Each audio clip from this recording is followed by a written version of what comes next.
किसी ने प्रश्न किया था कि पाप और दुराचार करने वालों को भी पूजा पाठ करते देखा गया है, तो क्या उनको भगवान की प्राप्ति नहीं होगी? तो आप बिल्कुल ऐसा समझो, नौटंकी नाटक फिल्म में भी साधु का रोल करते देखा गया है, तो क्या वो जीवन मुक्त परमहंस हो जाएंगे? क्या नहीं देखा?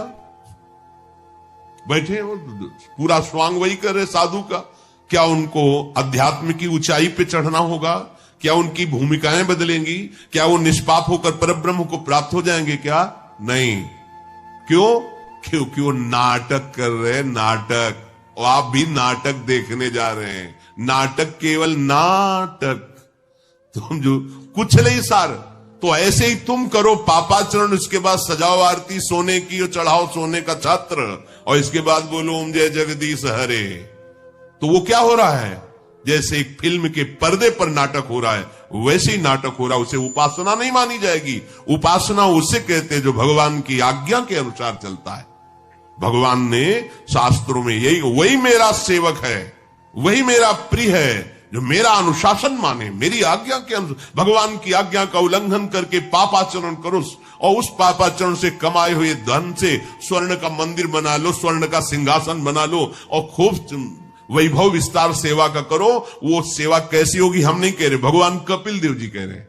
आप भागवत उठा के देख लीजिए। कह रहे हे माता, जो बाहर के प्राणियों से द्रोह करता है, अन्य को दुख पहुंचाता है और मेरे श्री विग्रह की अच्छी अच्छी पदार्थों से सेवा करता है, उसकी सेवा शब्द देखो स्वांग मात्र है, जैसे राख में किया हुआ हवन।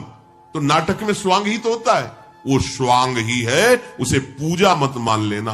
पूजा तभी होगी जब भगवान की आज्ञा के अनुसार तुम्हारा जीवन होगा, धर्म के अनुसार तुम चलोगे। तो ये खोटी बुद्धि वाले मनुष्य पापाचरण त्यागते नहीं हैं। अब ये धीरे धीरे इतने कमजोर हो जाते हैं कि भयानक प्राण नाशक स्थिति आ जाती है। अब तृष्णा और पाप मिलकर उसे नई योनि के लिए फिर वही जीवन, फिर कब तक?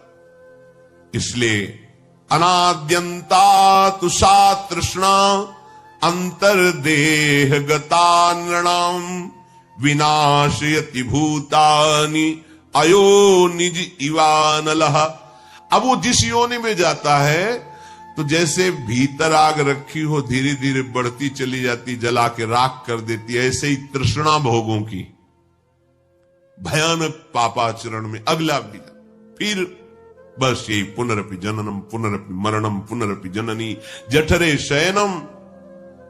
जैसे काष्ठ अपने से उत्पन्न हुई आग से जलकर भस्म हो जाता है, उसी प्रकार जिस कामन विषयों का चिंतन करता है, शरीर से मनमानी आचरण होते हैं, वो अपने द्वारा ही अपना सर्वनाश कर ले।